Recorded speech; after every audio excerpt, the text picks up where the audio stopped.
Okay, great. What's your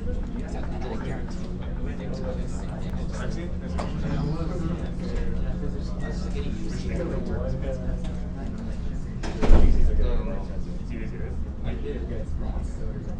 But once you understand it, like as long as you know like the minor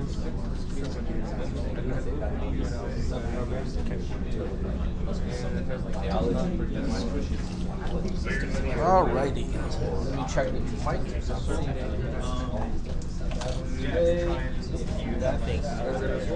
Alrighty, so let me just get started. There are significantly fewer people today, which is interesting because today is the day that I remember to bring my roll sheet. Okay, so I'm gonna pass it around. Okay, we'll start with the more densely populated half of the class. What's that? Okay. All right. So, are there any questions about the homework assignment for this class? The one that we turned in? Did you want me to go over and over it at all, or is that largely just for you? Sorry? Will we be going over the homework at all today, or are we strictly just turning it? I'll go over that. I mean, that one is fairly easy to go over. It's not like a whole ton of derivation steps. Okay, so let's go ahead and do that first. And you do have a new homework assignment. And I expanded on one of the topics, okay, one of the reading material. I have expanded on it. So we'll talk about that today. It's basically how do we map two-dimensional coordinates into the natural number line. Okay, so I expanded on that one. I included some of the actual equations, actual formula to do the conversion and back. Okay, alrighty. Okay, are you guys ready? You guys ready? Okay, alrighty. Well, I just want to make sure you guys are ready because when I start to talk about stuff, I don't want to have to go back and talk about it again. Alrighty. The homework assignment is right here. It is called functions.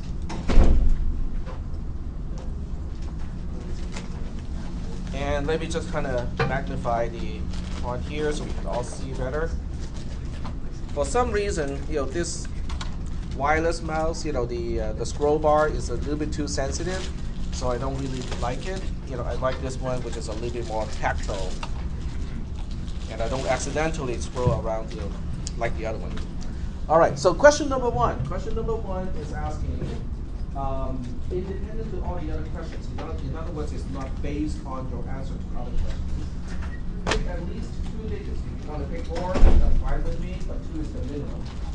From the student ID as the domain X, and any number of letters are from your last name as the codomain Y.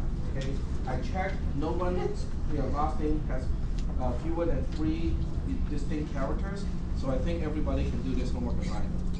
Okay?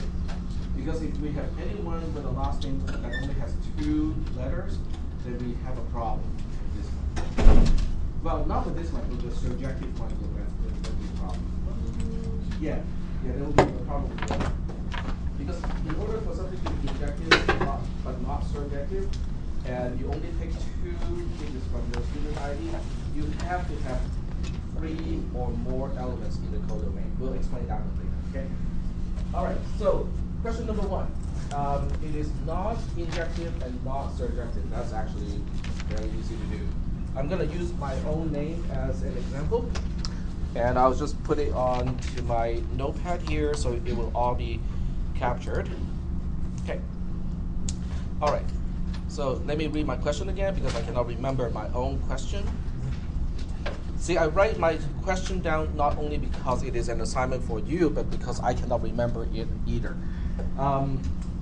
Pick 2 digits from my ID. Okay, so I'm going to pick just randomly 2 digits. Okay, so my domain X is going to be, I'll just pick 0 and 8. Okay, that's my domain.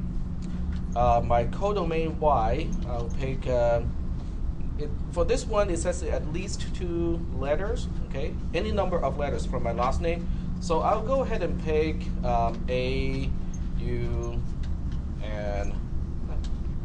1 is all we need, right? 1 is not enough. Okay, what is the problem of only having one element in the codomain? It cannot be surjective, right? Because you can map everything to one thing in the codomain, but if you only have one element, then it will still make it surjective because they're all used up. So I need at least 2 elements in the codomain in order for this to be non-surjective or not surjective. So I'm going to pick my next letter, which is U. Okay. So the actual mapping, which is F, is the set of mapping both elements of the domain to the same thing in the codomain. I can pick A or U, doesn't matter. I'll just pick A. Oops, wrong symbol. 8 also maps to A. That would be an okay answer. Okay? Because it is not injective. It's not injective because both elements of the domain map to the very same element in the codomain. It's not unique. That's why it is not injective. It is not surjective because, hey, what about element U in set Y? Nobody maps to it. Well, if there's something in the codomain that is not mapped to, then the function is not surjective. Okay, so this is a fairly easy setup. Yep. So do we not have for the second tuple for it that 8 instead of just be a 0 instead? Would that make it injective? That would make it a non-function. Because in order for a function to be a function, every element of the domain has to map to something in the codomain. They can all map to the same thing. It still makes it a function. It's just not injective, but they all have to be mapped from the domain. Okay. But in the codomain, you can just leave things unmapped. That's okay. It just makes it not surjective. Okay. All right. Second question. The second question asks to have something that is injective but not surjective. This is the one where I need 3 elements because I have to pick at least 2 digits from my student ID. But in order to make it injective but not surjective, that means the codomain has at least it will have to have more elements than the domain. Okay, right there. Okay, I can already tell. I need at least 3 elements in the codomain. So in this case, I'll just keep using 0, 8 as my domain. But in order for this to work, Y now needs 3 elements, or at least 3. You can have more. So A, U, Y would be the elements of the codomain. F as a function. Now this time it does have to be injective, which means I have to be careful because 0, A, once I use A, I can no longer map to element A again. So 8 has to map to the one of the other 2. I can map to U, I can map to Y, doesn't matter which one. So I just pick U here, and that's it. So in this case, you can see that the mapping is unique. A different element of the domain always maps to a different element in the codomain. Or the other way to say that is no 2 elements of the domain map to the same element in the codomain. That makes it injective. But it is not surjective because Y is not used in the codomain. So that makes it not surjective. Is that okay? Are there any questions about this? Okay. All right, if there are no questions, moving right along. The next question is asking, not injective, but surjective. Okay, that's actually fairly easy. X is 0, 8. Y this time only needs 1 single element. Okay, Y can use just A. Okay, that would be kind of like the minimal setup. Now, as a function, F has no choice. Okay, in this case, in order for F to be a function, we have to map both 0 and 8 to A. We cannot leave anything in the domain unmapped. So in this case, 0A is one mapping, but the other one is 8A as well. Okay, they both have to be mapping to A. And this time it's not injective because both elements in the domain map to the same thing in the codomain. It's still a function, just not injective. But it is surjective because everything in the codomain is used. Is that okay? So the last one, we want to have a injective and surjective, which means it is bijective. So in that case, we can have 0, 8 as 1 as x, y can have a and u, like so. And then the function just has to be mapping 1 to 1, okay? Because bijective also means it's 1 to 1 correspondence. So 8 can, let's mix things up a little bit, okay? Because otherwise it's super boring. So 0 maps to U and 8 maps to A. That makes it both injective and surjective. It is also a function. What makes it a function? Everything in the domain has to be mapped to one and only one thing in the codomain. Well, okay, 0 is mapped to one thing, 8 is mapped to one thing. Okay, nothing is unmapped, nothing is mapped to more than one thing in the codomain. It's a function. It is injective because the two different elements in the domain will map to two different things in the codomain. That makes it injective. Everything in the codomain is used up. Okay, because I only got two letters, right? A and U, and they are both mapped. That makes it surjective. So now we have a bijective function. Are there any questions about the answers to those 4 questions? Yes?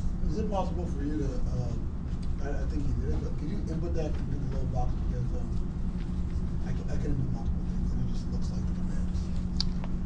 Can I enter what? I had an issue with that too. Yeah, I don't know how to put them inside so that they're like on separate lines. And they just ended up putting it as like the actual text commands as opposed to the actual symbols inside the auto thing. I mean, so you've been using the text command? Instead, so like, because it's easy to do like one of those answers. But Right. if you want to do all 4 and you want to put it on different lines, it turns to Google Doc. It doesn't, Okay, well, I have to look at yours to see what kind of googly it is. And I can probably tell you why it is, okay? Actually, somebody came to my office hour today, because it didn't work. And as it turned out, it's not your fault, okay? Because when you copy and paste, sometimes, it will paste in something in HTML that is not visible to you. And as it turns out, in this case, there are some hidden span elements, and that breaks the backslash open paren from the actual content that you are escaping. And the engine in Moodle, did not see what you want to do because the span becomes a different element, and that's why it is broken. It couldn't deal with it. Yep. Thank you. If you right click on the editor, there's an option where it says paste plain text, and that shows all the format. Or you can use Notepad. I Yeah. just said, okay, copy the whole thing into Notepad and then copy it back, and that fixed the problem. Yeah, that's Yep. The easy way is to paste it in an address bar. Say again? Paste it in an address bar. Yeah, Paste. The address bar? Okay, it's the address bar? in the same way. Oh, okay. Not even think it's I just type everything in this. All right. So are there any questions about the homework assignment, the one that is due? Okay, any questions? Okay. The next homework assignment, let me give you the next homework assignment first, and then we'll go back and explain what you need to do about that one, okay? So the next homework assignment is no longer in the function topic, it's in the next one, more on sets, okay? And in this case, it is called Collapse 3D Space to Natural Numbers. I think just from the title of the homework, some people are thinking, yes, we are collapsing space. Yeah, obviously somebody has been watching too many episodes of Doctor Who. Okay, so in this one here, what we're doing is we are starting off with a 3D space, okay? But it's not exactly 3D because, it is 3D, but it's not real numbers. Each axis can only have natural numbers, okay? So in a way, you can kind of think of this as a 3D printer, okay? Coordinate system of a 3D printer. Because with a 3D printer, everything is still quantized, right? It's just that you're dealing with very small steps, okay, 1 mil, 2 mil, or something like that. But it's still quantized. So we're dealing with a space like that. It is 3D, but it is quantized into natural numbers. If you like pictures, okay, I don't really draw pictures very well. If you like pictures, it's kind of like having your x. Is that usually y or is that z? That's y. That's y. Okay. See, I don't draw pictures. This would be 0, 0, 0. Okay, that's the origin. Okay, and this one is going to be 1, 0, 0 because it's 0 for y and 0 for z. This one is going to be 0, 0, 1 because it is a 1 in z, and so on. Okay, so you just pick any point in space, it will correspond to a 3 tuple of integers. Is that okay? All right. So this is the coordinate system that we're dealing with, which matches what people do with 3D printers. So what I want you to do is to give me, well, okay, the first part is to give me a function that I call f3, 3 for 3-dimensional, so that it returns a natural number. So I want you to give me a function that takes 3 parameters, x being a natural number, y being a natural number, z being a natural number. But it returns a single natural number. Is that okay? Now, it's not hard to make a function like that if the only requirement is that it returns a natural number. Because you can say f3 xyz equals to 0. Map everything to 0. 0 is a natural number. Done. Move on. No, I want you to give me a bijective function. Now, that makes it harder. Okay? Because now, not only do you have to map those 3 natural numbers into something that is just a single number, but it has to be bijective, which means there has to be an inverse function. It has to be a 1-to-1 mapping. All right? Okay, so that's the question. And in this case, I am just giving you an example of what type of answer I'm expecting. And I'm just saying, okay, maybe, okay, the function can just use x squared plus y plus z squared. Okay? And I can tell you right away, this function is not the proper answer. Why do you think it's not the proper answer? Because y. It is not injective. It's definitely not injective, okay? Because 0, 1, 2, and 2, 1, 0 will give you the same answer. It's not injective. Okay? Oh, but it's easy to make it injective. Maybe if I just say x times 10 to the power of 3 plus y times 10 to the power of 2 plus z, that will make it injective. No, that's not injective either. Because x, y, z can be a multiple of 10, can be a power of 10, and that would just completely mess things up. Okay? All right, so just keep that in mind that you have to make it bijective. And I'm missing a subscript 3 here. Okay, I fixed everything except for this one. So this is actually f subscript 3. Because f is subjective, you also need to present the inverse function, which is f3 to the power of -1, is the inverse function. The inverse function will take a natural number as its parameter, and it will return a 3 tuple. Okay, it takes a single number, and then the answer or the outcome is a 3 tuple.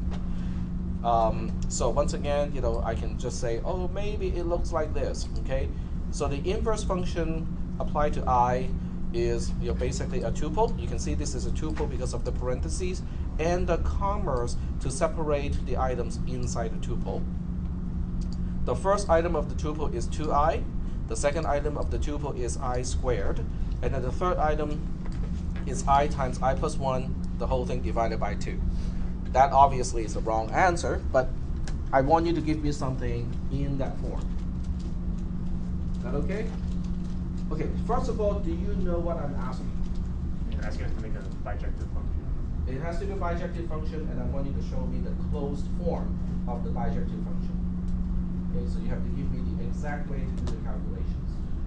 But read the next paragraph. That's a hint. In fact, hint, hint. Right? you can use the definitions already in place in the reading material. So where do you go next? Reading material. Drink. Well, drink coffee, that is.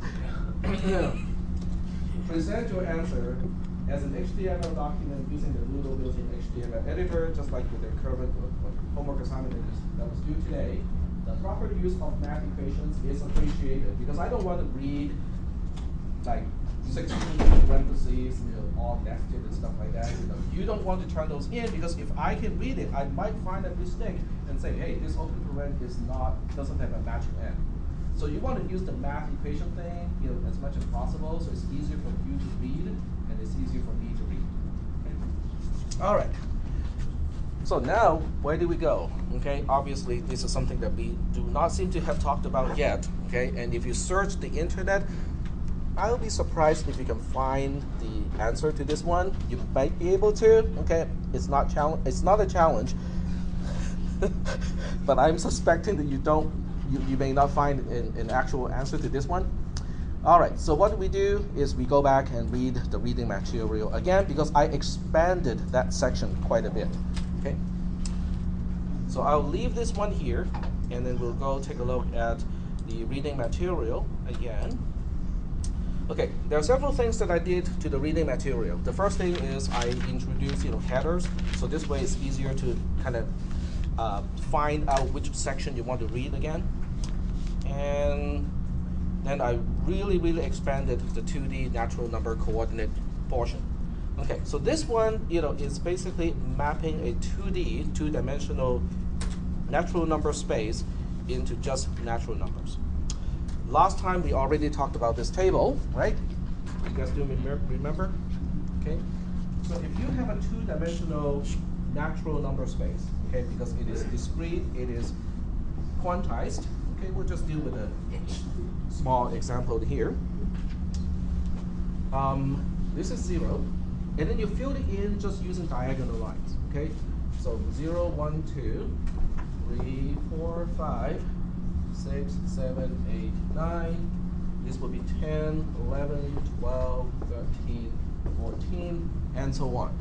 Now, just because of the way I filled it up using diagonal lines, and the diagonal lines are expanding in a certain direction, intuitively speaking, you already know this is injective. You also know it's bijective. In other words, if I just throw a dart into this 2D natural number space, it has to land on a natural number. Okay? All right. So we kind of know those properties already. The first question is, if I want to find out what is the natural number corresponding to, I'm just going to give you one number to play with, 2016, which is this year, comma, I don't know, 3200. So if I give you this x, y coordinate, what is the natural number corresponding to this thing? How many people are thinking right away, it's like, can Excel handle 2016 columns? Because that certainly is one way to do it, right? Just do it, put it all into Excel and just tell your little brother or little sister and say, I'll give you $5 if you can fill up this table. That's good motivation for a 11-year-old to start learning programming. Or listen to my lecture.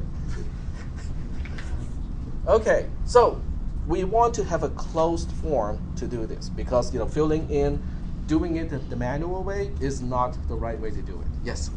So I'm just trying to get, like, you're representing the natural number, say it's 4, and so 2 and 1 are representing the 4 or mapping to it, or?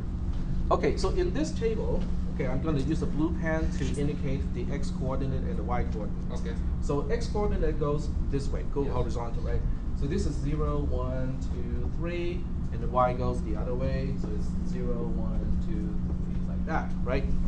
So what this means is the function f, which maps a two-dimensional coordinate as natural numbers, it maps it to a natural number. So in this case, it is, you can pick one particular case. So let's say you're picking maybe 1, 2, okay? So it's basically saying, okay, if x is 1 and y is 2, then the natural number that your function should return is 8. Oh, okay. Okay? Yeah. But I want a closed form. I don't want you to list all the numbers, how a coordinate maps to a number. Because it doesn't tell me, what is the answer to this one. Because I want to find out, hey, what is f of 2016 3200? Okay, he had his hand first, and then I will come back to you. Yep. On this whole thing, what I really found helpful, if you scroll up just one, you show how you can map Z into N, and that one was pretty, right there. Yep, this one? Yeah, so you show that, and I don't know if that will hit the rest of the class, but just that closed form shows what the whole concept is of trying to map. Oh, right. Yeah, this is just a closed form of that. Yeah. Exactly. And so how you end up turning something that's positive and negative into just. In fact, in a way, this one is more tricky because this one has to look at x and see whether it is positive or whether it's negative or non-negative. With this one, you don't have to split based on whether it's negative or not. Okay? But that's basically what I'm looking for. Okay. All right. So getting back to the two-dimensional space problem. So how do we solve that problem? Okay, it's all explained in the notes. Okay, but I'm not going to read it. So instead, we'll just go step by step to try to figure it out together. Okay. Going in this direction, going from 2D coordinate into a natural number is actually easier because the opposite is actually harder. Okay. One thing we notice is, let's say we're dealing with this number here. Well, because we're filling in this thing diagonally, you are basically you're looking at the area of a triangle. That is before that, right? And then the second thing you might notice is everything on the same diagonal line. If you look at the sum of the x and y coordinates or the x and y values, they add up to the same number. Okay. Let me use a red pen to highlight the one that I'm. Okay, just look at all the coordinates of this particular diagonal line. This one, the first one is 2, 0. 2 plus 0 is 2. This is 1, 1. 1 plus 1 is 2. This one is 0, 2. X is 0, y is 2. 0 plus 2 is 2. Right?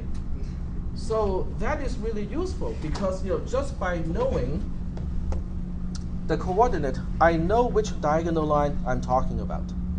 I just don't know where on the diagonal line and how many numbers are used up already before the diagonal line. Is that making any sense? Okay, let me just exactly do that. Okay, so we add up these two numbers, 2016 plus 3200. So we end up with what? 5216. Okay? What is that telling you? It's telling you that you have 5,216 diagonal lines before this diagonal line, or the diagonal line that this coordinate falls onto. Okay, so pictorial. This is our space. We know that coordinate is somewhere, let's say here. Okay? So this little thing here, this pixel, has a coordinate of 2016, 3200. So what do we know? We know that, okay, there's one diagonal line before, two diagonal lines before, 3, 4, blah, blah, blah, blah, blah, blah, all the way down here. There are 5,000, exactly 5,216 diagonal lines before the one that contains the coordinate that I'm talking about. Is that okay? Yep, go ahead. So the number of the line that contains this point is 5217. Yeah. The number of that line, diagonal line, that contains the point that we're looking for is 5217. 5,217. 5,217. No, there are 5216, 5,216. Yeah, you said this is the amount of lines before Right. the one that contains. So Right. the one that contains it will be the next one. Well, but then it gets tricky because are you 0 oriented or 1 oriented? Do you count from 0 or do you count from 1? That's the tricky part. Okay. How do you count that? But as it turns out, that part is not important. Now let's see whether it makes sense in this case. Okay. This is the diagonal line where the sum of the x and y values add up to 2. How many diagonal lines are before this one? Here's 1, here's 2. Right? Okay, but why is that useful? Just knowing which diagonal line we're talking about. Yes? Because you had to fill in those lines before. Exactly, but how do we fill in those lines? There's a pattern to it, right? The first line has 1 item. The second line has 2 items. The third line has 3 items. The fourth line has 4 items, and so on. Do we know how to add up those numbers? Yeah, we can use. No. Factorial is good for multiplication. We're not dealing with multiplication. We're dealing with addition here. In other words, how do we do this? 1 plus 2 plus blah blah blah all the way up to 5,216. Summation. So how many people will use their younger sibling to do this? Well, I'm an only child, so. Huh? Well, I'm an only child. I have 3 younger siblings, but they're all adults now. Can't really con them into doing something like this anymore. Okay, but there's a quicker way to do this. Come on, yes. You can do summation by grouping, so you add the last. Okay, but that will end up with a closed form. Okay, in other words, if I don't look at this as 5,216, if I say 1 plus 2 plus all the way up to, I don't know, just call this W. Okay, what is the closed form of this? Yes. Is it like n times n plus 1 divided by 2? Yeah. Exactly. In this case, it's W, right? So it's W times W plus 1, the whole thing divided by 2. Okay, yep. How did we get that formula? How do we get this formula? Yeah. Algebra? Yep. A long time ago. Yeah, kind of. Yeah, it's really just algebra. But, Yep. You can actually do this by induction too. Prove it by induction, which is related to recursion. Remind me when we talk about recursion or induction, remind me to prove this one, because this is actually a pretty easy one to do by recursion, or by proof by induction. But let's test it, okay? Just because I say this is the case, let's spot check it at least, okay? Let's spot check it. So we'll spot check it with this one, okay? So how many elements have been used before the one that I have highlighted in red? Okay, we know that there are exactly 3, right? But if you plug it into this equation, does it make sense? What is W in this case? W is the sum. W is the number of that particular diagonal line, which is also the sum of the x and y, right? And the sum of all the x and y of this one is 2. So what is 2 times 3 divided by 2? 3. And how many elements or how many pixels have we used up before this diagonal line? Exactly 3. So the spot check checks out okay. Okay. Do we have any questions about that little equation? I'm not going to prove it today because I cannot use proof by induction just yet because we haven't talked about it. But I'm just going to say that yes, let's assume this is the closed form and it does work out. Yes. Why is W2 again? Yeah. Why is W2 again?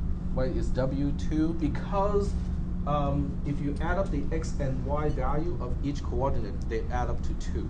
And I need to know how many pixels are before this diagonal line. So we're adding the ones before diagonal? Yes, before the red one. Okay. Okay, prior to that one. Okay, thank you. Okay, that is really helpful because what that means is in this case, your younger sibling no longer has to do all this addition. Your younger sibling can say, before the diagonal line that we're interested in, okay, the huge triangle that is before that has a quote-unquote area of W times W plus 1 divided by 2. And what is W in this case? Well, it's a pretty big number. It's 5,216. But with a calculator, it's not difficult to find out what is this number, this value. Okay? Those are the number of pixels before the diagonal line that contains the coordinate that I'm interested in.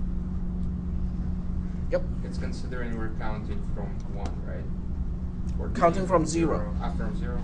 Okay. 0, 1, 2, so this one starts with 3. Okay. Okay. Is that okay? All right. Well, that's really helpful, Tag, because all this is going to do is to tell me the natural number corresponding to the first item of that diagonal line. How is it going to help me figure out this one all the way up here? Because you just add 1. Whenever y increases by 1, the natural number just increases by 1. Okay? So if you know what is the number corresponding to this one is just that one plus 1, plus 2, plus 3, and so on. And do we know how far off that pixel is from the base, from the x-axis? That's just the y coordinate. That really is just the y coordinate. So in this case, the y coordinate is 3200, right? Just add 3200. You're done. Easy $5. Yep. So what would be the complete closed form of that if we have w times w plus 4 over 2? What is the b in this instance? What is the plus? Well, but what is w? W is x plus y. That's all it is. This is our x, this is our y. So the summary, or to take this, is basically saying x, y being our parameters. If I calculate the actual number, you don't have to write out anything because it's on the projector. I'll just point to that point here to convince you that you don't have to write. It's this part here. Because w is x plus y. Okay, so we got 1 x plus y here, but then we also need w plus 1, which is x plus y plus 1. And then the whole thing divided by 2. This tells me how many pixels are already used up before the diagonal line that I'm interested in. Okay? But everything on the diagonal line that I'm interested in is starting with a 0, and then with each increment of y coordinate, I'm just adding 1. So I just need to add the y coordinate to this particular number, then I end up with the natural number of the pixel that I'm interested in. Is that okay? Sort of?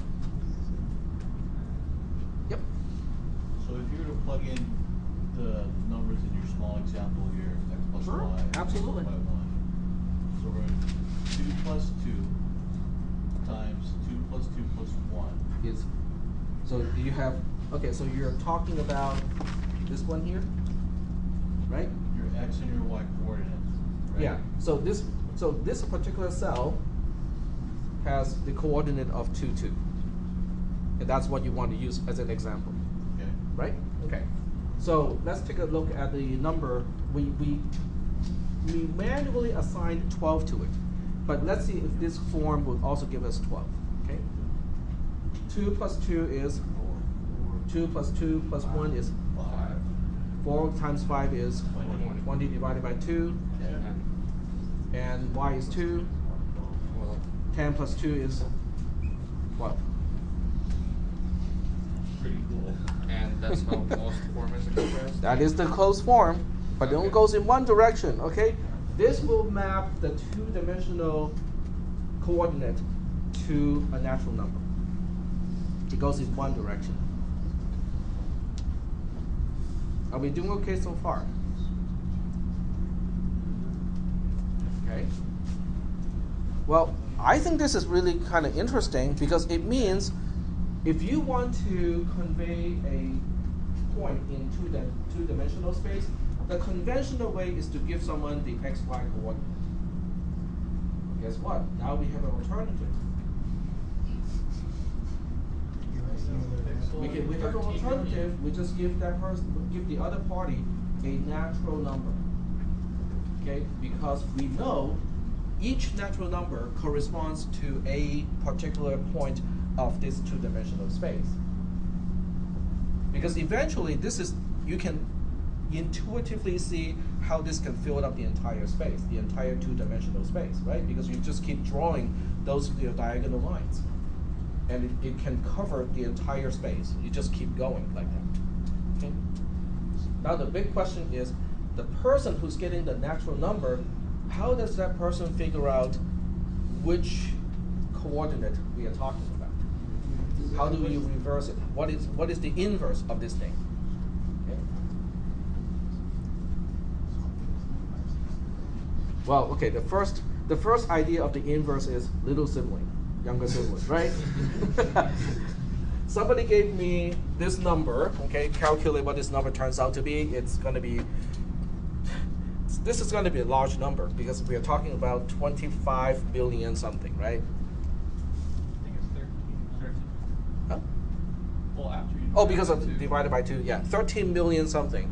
So if without a closed form to do the inverse, somebody actually has to fill in 13 million something cells in order to figure out, oh, okay, that number corresponds to this coordinate. That is probably not a good idea. I know computers are fast, but this is not a good use of computational resources, regardless of how developers working for big companies say. Because those people don't care. They go like, hey, Intel, big faster processor, so we can write poor code that is not efficient, right? Oh, don't laugh, okay? If you present this problem to someone working for certain big software companies, that's exactly what they will do. They'll just go like, oh, we'll first allocate an array, a two-dimensional array that is big enough to store 13,000 something, 13 million something elements. But wait, they don't know how to deal with, just using the triangle thing, right? So they're going to end up allocating an array that is 5,000 something by 5,000 something. So that's 25 million items in the array. And then they'll have the algorithm to actually fill in the items until they find the value that they're looking for. Okay? And I almost guarantee you, okay, some developer working for some of these bigger software companies will do exactly that instead of trying to solve it mathematically. But what are you going to do for your homework assignment? This is not even your job, right? It's like, oh man, you're taking classes, it's harder than working. As it should. What are you going to do? You will find the inverse function. Mathematically, find the inverse function for this. But nobody told me anything about needing math for this class. No. Math 360 is actually, is it 360? 370. 370 is the prerequisite of this class. So I can actually assume that you know certain things about math already at this point. Okay? Let's see what So let's see what kind of math we need to know. Okay? All right. So, what are we supposed to solve for? Say again? What are we supposed to solve? Okay, so what we are solving. Okay, so the question is, what are we solving? Okay, so what we're doing is this paragraph here. Okay, given any natural number I, we have to find out which diagonal line is corresponding to that I. In other words, what we're trying to do is to give somebody a natural number, a single natural number, apply the inverse function so that we can find out which coordinate that person is really talking about. Okay? It's the inverse function. It's the exact opposite of what we just did. Is that okay? All right. So according to this, how do we do that? The first thing that we need to know is, okay, which diagonal line are we talking about? In other words, if I give you a huge number, I'm just going to actually work with a real number here, okay? So we'll work with a number that's not maybe too big, but big enough that we cannot just manually figure out the answer, okay? 63,000, okay? Well, that's big enough that none of you can actually work this out in your head without a piece of paper. Okay, so I'm looking at F inverse 6300. I want to find out which x, y are we talking about? Okay. The first thing we need to know is which diagonal line are we talking about? Okay. So instead of looking at it this way, we'll look at it as an equation first. Okay. In other words, we are going to look back to this closed form, okay, and work out the actual equality. The equality is not difficult to work out, okay, because you just plug in the x and the y. So in this case, we basically end up with x plus y times x plus y plus 1 here, right?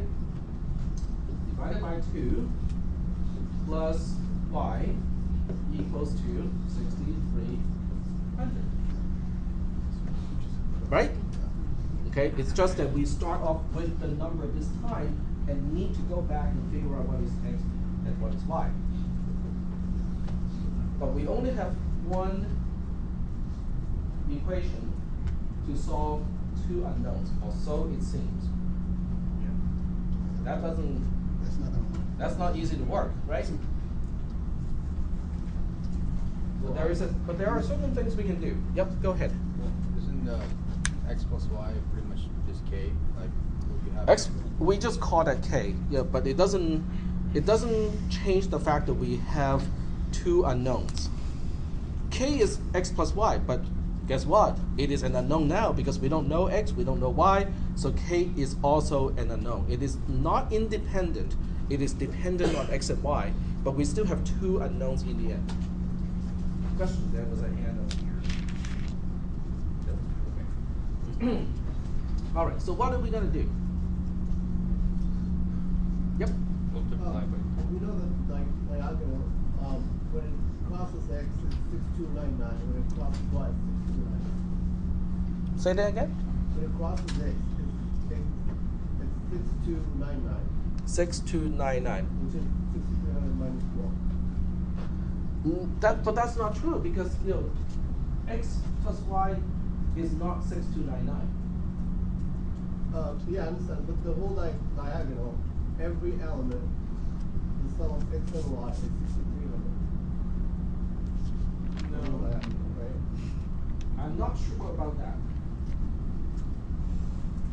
When you add up all the values of that line, Yeah, If we subtracted y from it, then we would have right.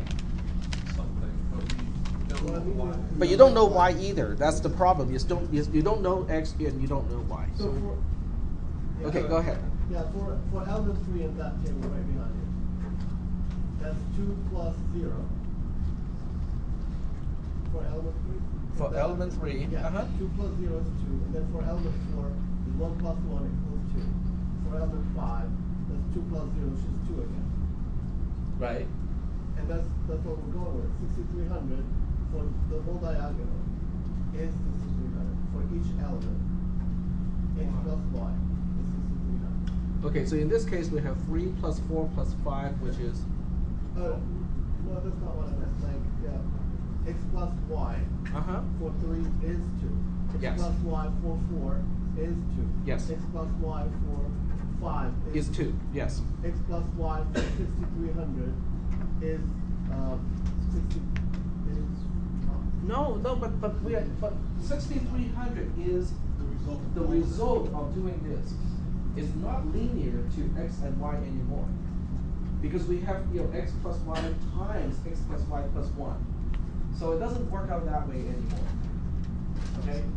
So the next thing we'll do is to go look at this and go like, okay, there are too many terms, right? Too many terms, x and y and stuff like that. Let's combine x and y because we know that's a common attribute of all the coordinates of that diagonal line, right? Tag. Yeah. That's what I said like 5 minutes ago.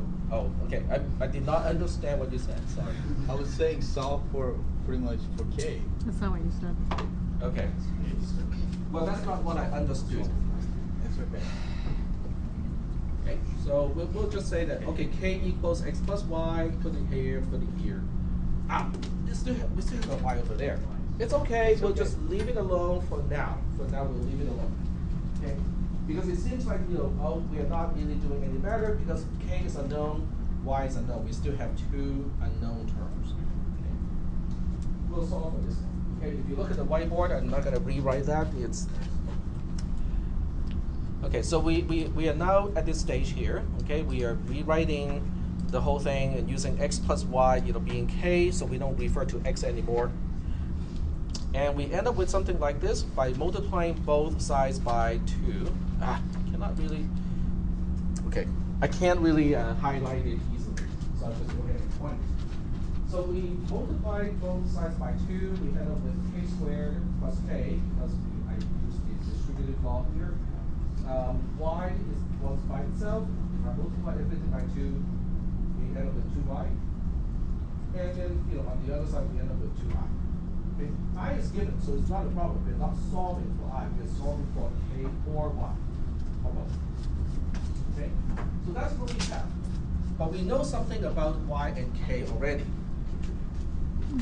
The one thing that we do know for sure is y is less than or equal to k. Aha, that's helpful. Because now, instead of saying something about y, I'll use k instead. But when I use k, I have to change the equality to greater than. Because the only one thing I know about between k and y is k is greater than or equal to y. Are there any questions of switching from 2y to 2k and why that also ends up changing the equality to greater than or equal to? Yes? I have a question on that. Yeah, go ahead. No, I need you to expand on that. Oh, okay, I see. Okay. So you mean why can we do this? Why can we do this transformation? Thank you. We can do that transformation because we know y is less than or equal to k. Because what is k? What is the definition of k?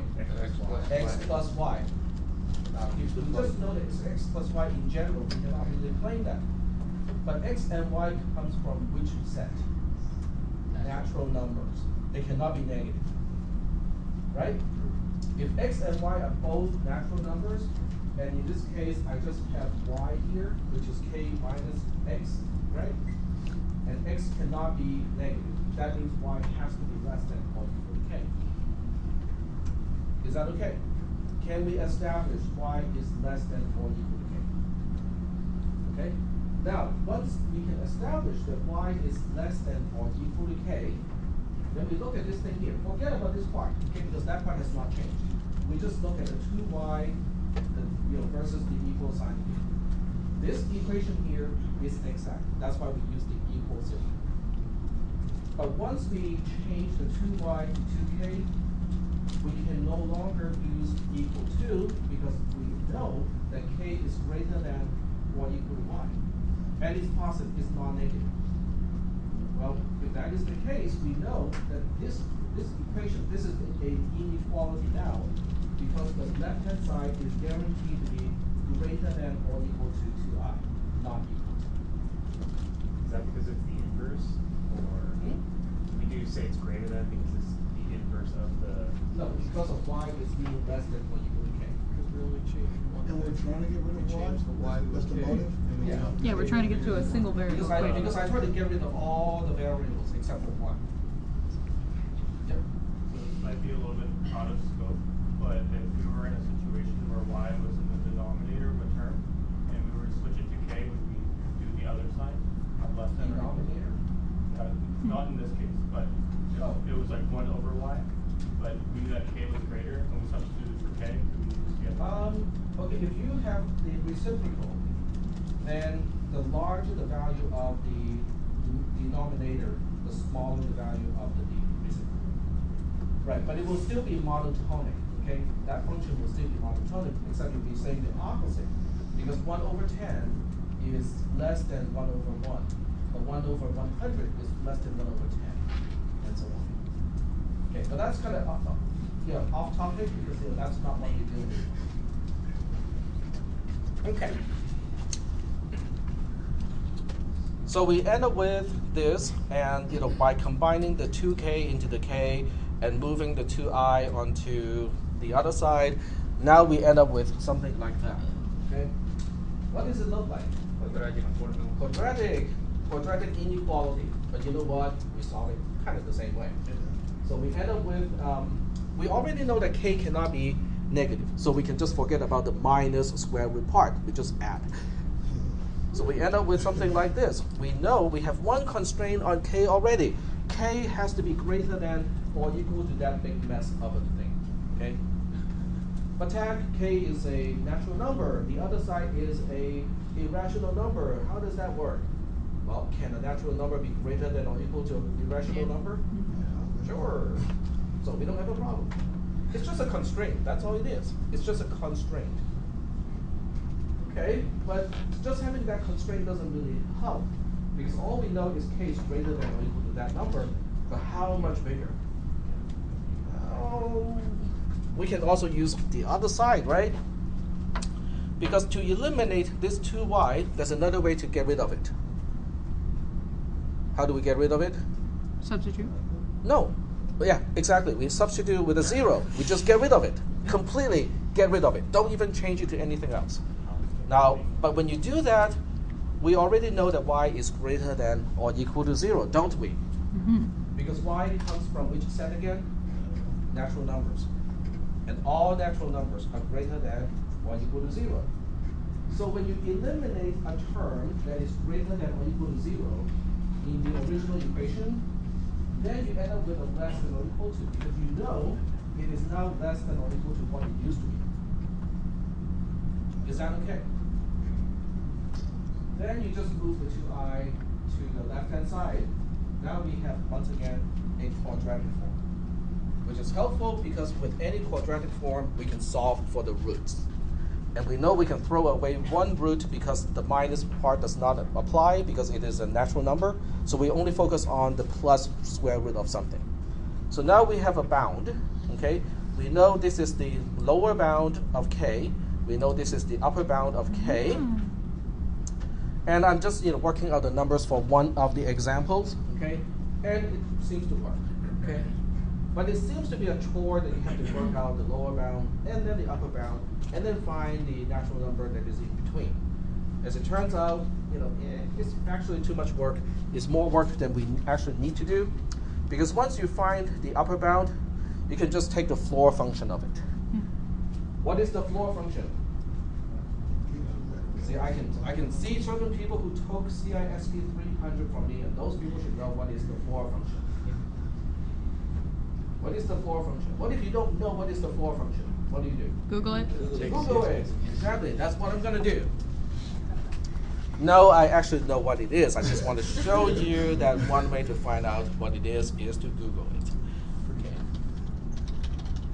It's actually a very useful, function. The floor function maps a real number to the smallest following integer. Okay, let me rephrase that. Okay. The floor function, sometimes we just say floor, but in mathematics they use this symbol. It's almost like a square bracket without a top, because now we are focusing on the floor. So the floor of x can be any real number.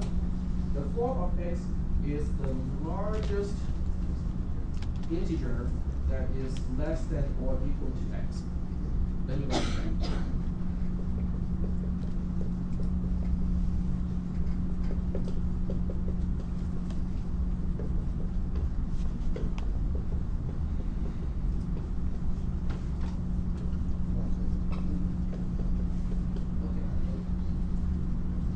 That's the definition that I like. The other one is okay, but I prefer that one. I prefer the one that I just wrote.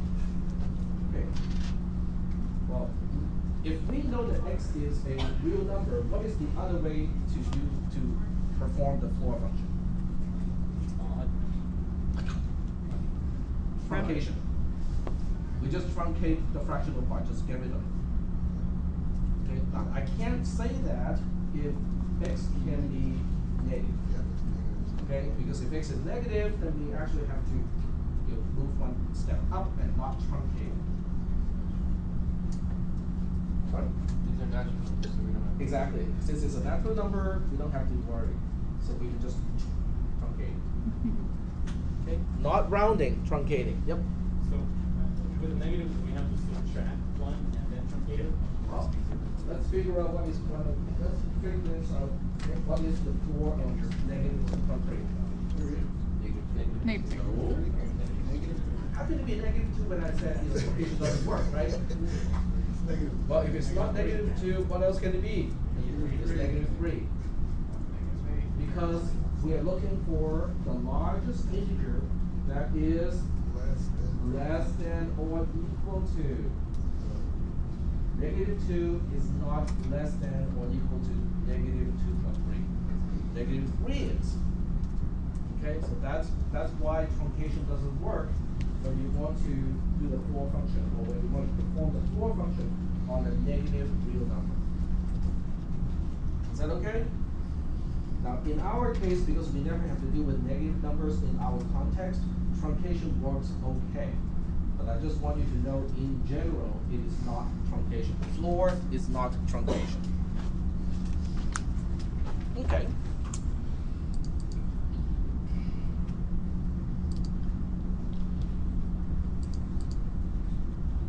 And It's somewhere in there. it's somewhere in there. It has to be a Google, right? It has to be a Moodle link. No, that's not it. You might as well open another one. No, I think I got it. Maybe not. The other one. Oh, there we go. Okay. Too many times. All right. So now we have a closed form, which is great. Okay. Anytime we have a closed form, it is good. So instead of saying k, I'm going to say k of I. Okay. So this way it applies to it becomes a function because this is our parameter. Something from the domain. This is the actual result, which is in the codomain. Is that okay? Any questions about this? This helps me figure out how many diagonal lines come before the one that I need to work with, which is a great help. Okay, because once I know which diagonal line we're dealing with, I can already know how many values are used up by the pixels before this one. Then I just have to subtract the number that I'm given with. I have to subtract the sum of all the pixels before from the number that I'm given with. Then I know the y, right? Okay. So now we can see, how we can apply this. So the inverse function is like this. I skipped a few steps, yes. But the first part is the second part first. Okay, let's look at the y value. Okay, it is the value I minus k of I times k of I plus 1, because remember k of I is just k divided by 2. Does that make any sense to you? The big mess here, k of I plus 1, the whole thing divided by 2, this mess here, that is the number of pixels that is before the pixel that I'm interested in. Is that okay? You are recording. In other words, this is the x value of the first pixel of that diagonal line. Well, if that is the x value of the first diagonal line, how can I use that to compute the actual y value? Just subtract this from the number that I'm given with. So let's go ahead and do this with our actual number here, 6,300. So the first thing we have to do is to compute this. You plug in 6,300 into I, and then we can figure out the number of diagonal lines before that. And of course, I'm going to cheat here and use a spreadsheet to totally overkill this whole thing. You got it. All right, so we'll go ahead and do this calculation. Okay, put it here. Okay, so it is -1, -1 plus the square root of 1 squared, which is 1, right? Plus 8 times 6,300. And then the whole thing divided by 2. Oh, we have to take the floor of that too, so. Not that I don't know how to do it by hand, but hey, since Excel or LibreOffice can do that, I'll just leave it up to LibreOffice. So now we know there are exactly 111, but this is coincidental. I did not know about this when I picked 6,300. Just turned out to be an interesting number. So there are 111 diagonal lines before this, okay? But with that many diagonal lines, how many pixels or how many natural numbers are already used? Oh, that one is easy. 111 times 112 divided by 2. Okay? So let's do that. Okay? So we say, what is this number times this number plus 1, and then the whole thing divided by 2. That turns out to be 2016. Okay, so there are exactly 6,216 pixels that are to the left of the diagonal line that has the pixel that I want to deal with. Is that okay? Which also means the first pixel, the pixel at the bottom of the diagonal line that I want to deal with is 6216, 0. That's the x coordinate of the first pixel of the new diagonal line. What is the next one? 6215, 1. The next one, 6214, 2, and so on. Right? Well, since the number that I'm given with is 6300, how do I calculate the actual y of that coordinate? 6300 minus that number. Very good. So now we know that the y value is 6300, which is the number, the I that I'm given with, right? Minus 6216, which is the number of pixels used up before this diagonal line. So now we know the y coordinate is 84. What about x? Yep. 111 minus 1. Exactly, because we know with every single pixel on that diagonal line, x plus y equals to 111. So once we know what y is, we can solve for x. So now we say, okay, what is x? X is this number minus that number. That ends up to be 27.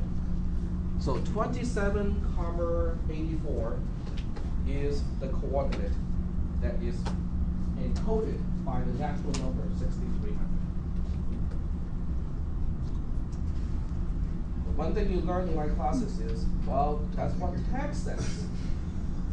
How do we know that really is the case? Now, the proof is a different thing, but one thing you can do quickly is to plug it into this thing and see if it comes up with 6300.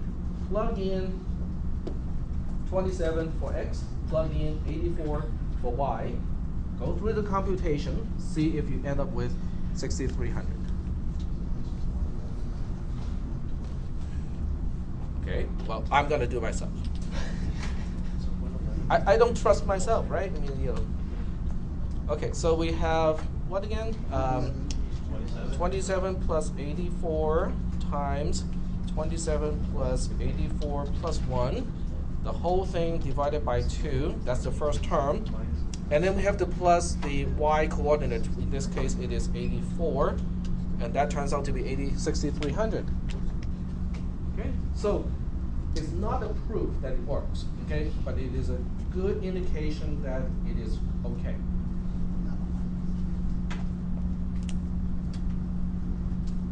We got 10 minutes. What else should we talk about? Yes? Can we take a step back?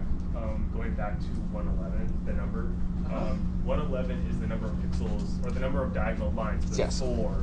And then we got 62, or 6,216 by adding, or times the number of pixels, times the number of pixels plus 1 divided by 2 to get the number of pixels in those diagonal lines. So 111 is the number of diagonal lines. But how many pixels have we used up in all of those diagonal lines? 6216. Okay. Out of the entire, like, Triangle. I see. Okay. And then we got y. Okay. So from there, I can use the number that is given to me to figure out what y is. But once I know y, and I know x plus y has to add up to 111, I now know both x and y. So basically, we can go back to that formula right behind your head. So it's 6,216 plus y is equal to 6,300. We minus the 16,000 to get y itself, which is that. Yep, exactly. And then we So- use that number for, okay. Exactly, so K is 111. Mhm. This chunk is 6216. So to figure out Y is just, 6300 minus 6216, then we have Y. Then we found the first variable, and then we can use that Then to we find. know K is X plus Y, right? K is 111, Y is whatever the number is, 84. then we can figure out what X is. I see. Yep. Can you show A1 again, where you have the floor function? The floor function is right there. No, the ones you input into your Excel spreadsheet. Oh, the one that I entered? Oh, sure. Okay, the cell right next to the one. Yeah, A1. There we go. 6300 is the location of the natural number itself. Okay, thank you. So that's the first thing we start out with, but you reverse it all the way down. So when you take notes, what do you write down on the notes? Everything that I type on the projector. No, that would be a waste of your time. What you write is something that is not here, which is your understanding of how this works. Now, whatever is on the whiteboard may not be a bad idea unless it is also on the projector. So one thing you might want to write down is this. The area is this number. The number of diagonal lines is 111. The equations are online, okay? They're in the meeting. Unless I have a technical difficult recording. Exactly, which happens sometimes, very rarely, but Today was not the sometimes. day that you forgot your recording, right? Hmm? Today's not the day you forgot to record. Let's hope that's not the case. Yay. Yeah, it's still recording. Okay, good, because otherwise we've got 10 minutes to fix that. Like, we Well, did that's that. assuming it's recording from the right USB device and not some kind of, extraterrestrial containing, aliens talking. Oh, I still have the video. Is that how triangulation works? Hmm? Is that how triangulation? No. This has nothing to do with triangulation. That has to do with sine, cosine, and stuff. Yeah. Okay. Yeah. Because we use the triangle, so I thought. Yeah. Go ahead. I'm not sure if this is a good time for this question, but I kind of got confused on the mechanics of finding the upper and lower bound functions. Okay. I'm sure that we're going to do that for the moment. Well, let's take a quick look at that, and then we'll have just enough time to talk about the homework assignment. Okay, that's the upper bound and the lower bound. Okay. The thing about the upper bound and lower bound has to do with going from here to here. That's the lower bound. Because we start with 2y. When we had 2y, it was an equality. It's exact. But once I change the 2y to 2k, it becomes an inequality because the only thing I know that I can use to relate k to y is to say that what k is greater than or equal to y. So that's how I can change that. But the purpose of doing this is to get rid of one of the unknown terms. So now I only end up with one single unknown. And I can do the opposite to establish the upper bound because I just get rid of 2y altogether. But if I get rid of 2y altogether, what can I say? But since I already know that y is a natural number, then I can say, oh, the end result of getting rid of 2y is the equality has to become less than or equal to. But I still get rid of it. Yep. Okay, so when you get to the part where you say, then we can state the inverse function as follows. You said that the second one, I minus k sub I, k sub I plus 1 over 2, that's the x value of the first pixel of the diagonal line. What is the previous? That's y. That's the y value. You say that is. Huh? But it is the y value then. This is the y value. Yeah, okay, all right, thank you. Mhm. And the other one is the x value. Right. But how is this helping you with your homework assignment? Do you have to go through all this math again to work in 3D space? Only it is going to be worse because now you got x, y, and z. But hold on a second here. If you can map two of the dimensions of a three-dimensional space into a one-dimensional space first, then it becomes a two-dimensional space problem again. Right? You're folding two dimensions into one, and then you only have two dimensions left. Then you fold those two again, you only have one dimension left. Because you can use compound functions. You can apply a function and then apply another function on top of that. Okay? So that means you don't have to reinvent the wheel at all. And that's why in the homework assignment I said whatever is already derived, the symbols, the functions already derived in the reading material, you can use it. You can use it as the way it is already defined. F is defined. F inverse is defined. K is defined. I don't even know whether you need K or not. I don't think you will need K, but assuming you need to use K. Okay? So the question now is, how do you express a function that maps from three-dimensional natural number space to a single natural number space? How do you express it? Your F3. But you are allowed to use F. That is defined here. How do you do the inverse? If I give you a single natural number, how do you map it back into a three-dimensional natural space coordinate? Unfold, exactly. You have to unfold it twice. But which one do you unfold first? Okay, when you first unfold, which one is which? That is important because it depends on how you fold it. So there are different ways to do it. There's no one single answer in this case because it depends on, do you fold X and Y first, or do you fold X and Z first, or do you fold Y and Z first? When you fold, it also depends on whether X is the first, Y is the second, or vice versa. So there are, let's see, how many? 6 different ways to do it. 3 times 2 times 1. We'll get to that too. Combinations, versus permutations, that sort of thing. Are there any questions? Yep. What if you know nothing about 3D coordinate systems? Then you ask your number system. What is 3D space? Tell me.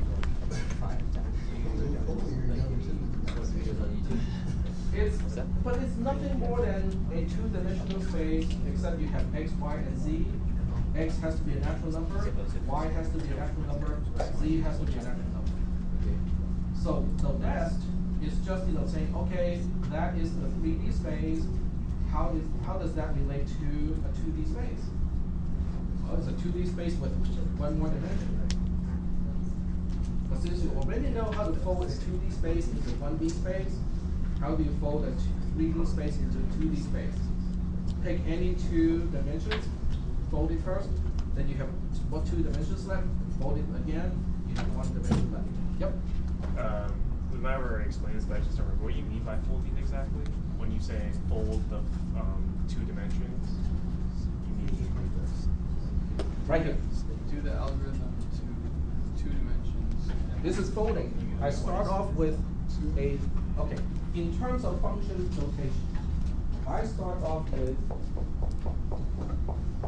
this, 2-dimensional space, right? F is a function that maps into 1 dimension.